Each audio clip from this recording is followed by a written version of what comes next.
Judgement రాకుండా మీరు ఎలా శిక్ష వేస్తారు అని చెప్పి నేను లెటర్ రాసిచ్చాను సార్. ఆర్టిస్టులకి చైతన్యవంతంగా ఉండడానికే ఇది మనకి అసోసియేషన్ అనేది కష్టంలో ఉన్న ఆర్టిస్టులని పూర్ పీపుల్ని ఆదుకునేదే అసోసియేషన్ సార్. అలాంటి అసోసియేషను తీర్పు రాకుండా, కోర్టు తీర్పు రాకుండా ఇలా చేయడం కరెక్ట్ కాదు, ఏదో మీడియాలో వచ్చింది నమ్మకూడదు అని చెప్పి నేను లెటర్ ఇచ్చాను. వాళ్ళు ఇమ్మీడియట్గా నా కార్డు నాకు ఇచ్చేసారు సార్. ఇమ్మీడియట్గా జరిగిపోయింది, 1 వీక్లో జరిగిపోయింది. మేడం హేమ గారు, కానీ ఇండస్ట్రీ నుంచి మీకు ఎందుకు అంత సపోర్ట్ అసలు రాలేదు? ఎందుకు రాలేదు సార్? చిరంజీవి గారు మనుషుల్ని పంపించారు, తనకేం కావాలో హెల్ప్ చేయండి అన్నారు. తర్వాత మా హీరో ఇంకో 2-3 హీరోలు, డైరెక్టర్లు అందరూ సపోర్ట్ చేశారు సార్ నాకు. సో నా ఇండస్ట్రీ నాకేం సపోర్ట్ లేదు. విష్ణు బాబు కూడా సపోర్ట్ చేశాడు సార్, ట్వీట్ కూడా చేశాడు. తర్వాత అసోసియేషన్లో ఉంటారు కదా ఇంకా మిగతా వాళ్ళు, మనకి నచ్చినోడు ఉండొచ్చు, నచ్చనోడు ఉండొచ్చు కదా. సో అదేదో జరిగింది మిస్టేక్, కానీ ఇమ్మీడియట్గా సర్దుకున్నారు. ఇండస్ట్రీ సపోర్ట్ నాకు 101% వచ్చింది సార్. రాలేదనకండి. చిరంజీవి గారు నాకు ఒక మంచి క్యారెక్టర్ ఇప్పుడు నెక్స్ట్ మూవీలు ఇస్తానని ప్రామిస్ కూడా చేశారు. ఆయన పర్సనల్గా రాకపోవచ్చు నా దగ్గరికి, ఆయన మనుషులతో కవర్ పెట్టారు. నేను ఈ ఇష్యూలో ఉన్నప్పుడు ఎవరి హెల్ప్ తీసుకోలేదండి, ఎవ్వరికి ఫోన్లు చేయలేదండి. ఎందుకంటే నేను నిర్దోషినని నాకు తెలుసు. ఫస్ట్ నుంచి ఇదే వాయిస్లో మాట్లాడుతున్నాను, ఇప్పుడు ఇదే వాయిస్లో ఉన్నాను. నేను డ్రగ్సే కాదండి, నేను పార్టీలకి వెళ్తాను, నేను తిరుగుతాను, తిరగనని చెప్పట్లేదు. నేను నా లైఫ్లో ఎంతో కష్టం చూశాను. ఇల్లు, కిచెను, షూటింగ్ తప్ప నాకేం తెలియదు. సో ఇప్పుడు నా లైఫ్ నేను నిజంగానే చిల్ అవుతున్నాను. చిల్ అవ్వడం ఒక బూతులాగా వేసేసారు వీళ్ళు. కానీ ఇది నా లైఫ్, నా ఇష్టం. కానీ చట్టవిరుద్ధ పనులు నేను ఏదీ చేయలేదు. ఇప్పుడు ఇక్కడే ఉన్నాను. కావాలంటే డ్రగ్స్ అలవాటు అయితే ఇంక జీవితాంతం అలవాటే కదండి, లేకపోతే గవర్నమెంట్ ఎందుకు యాక్షన్ తీసుకుంటుంది కదా. ఇప్పుడు కూడా నేను ఇక్కడ రెడీగా ఉన్నాను. మీరు ఎవరన్నా నాకు టెస్టులు చేస్తానంటే చేయించండి. మీ పైన తప్పుడు ప్రచారం చేశారని మీరు చెప్పారు. వాళ్ళు ఇప్పుడు మీ మీద స్పందించట్లేదు అంటున్నారు కదా. అలా తప్పుడు ప్రచారం చేసిన వాళ్ళపైన మీరు లీగల్గా ఎందుకు యాక్షన్ తీసుకోలేకపోతున్నారు? తీసుకోవచ్చు సార్. అంటే ఇప్పుడు మీడియా వాళ్ళందరి మీద గ్యాగ్ ఆర్డర్ ఇవ్వాలి, గ్యాగ్ ఆర్డర్ తెచ్చుకోవాలి.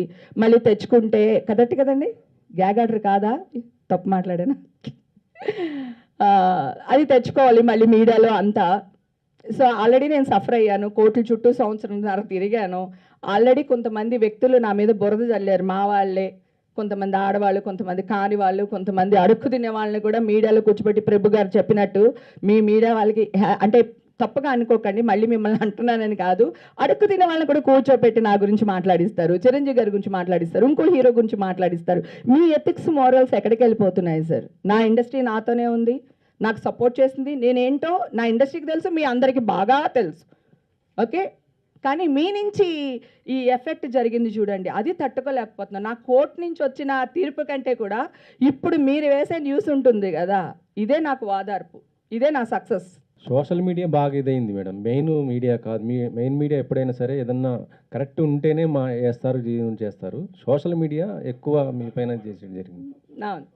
అవునండి, సోషల్ మీడియా గురించి మాట్లాడుతాను. ఇప్పుడు చిరంజీవి గారు పక్క రాష్ట్రం వాళ్ళు కూడా అవార్డులు ఇస్తే మంచిది, బాగుంటుంది, మిమ్మల్ని ఇన్స్పిరేషన్గా తీసుకుని అన్నారు. అక్కడెక్కడ బూతుందండి, ఆయన్ని పోయి వేసేస్తున్నారు మీరు. ఇండస్ట్రీకి, మీకు, నాకు ఆయన ఎంత చేశారండి, ఇంకా చేస్తున్నారు ఆయన.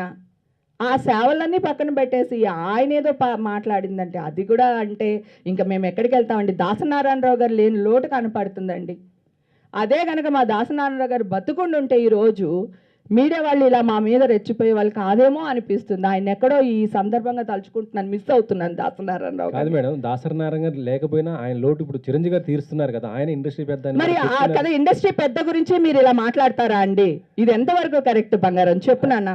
అదే సోషల్ మీడియా అంటుంది, మనం కరెక్టే కదా. ఇప్పుడు TV9 సోషల్ మీడియానా, మెయిన్ దాంట్లో ఎన్టీవీ సోషల్ మీడియానా, బిగ్ టీవీ మీడియానా, సోషల్ మీడియానా?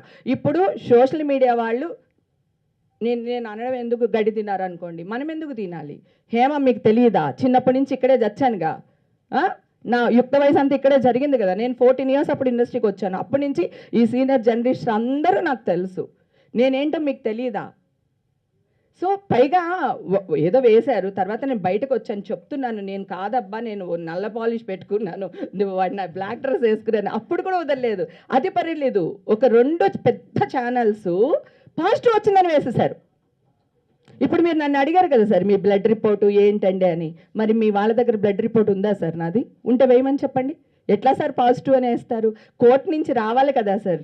ఇప్పుడు స్టేషన్లో 100 జరుగుతాయి చెప్తున్నాను సార్. ఒకడు మర్డర్ చేశారంటారు, లేదా ఇంకోటి జరుగుతుంది, అది నిర్ధారణ అవ్వాలి కదా సార్.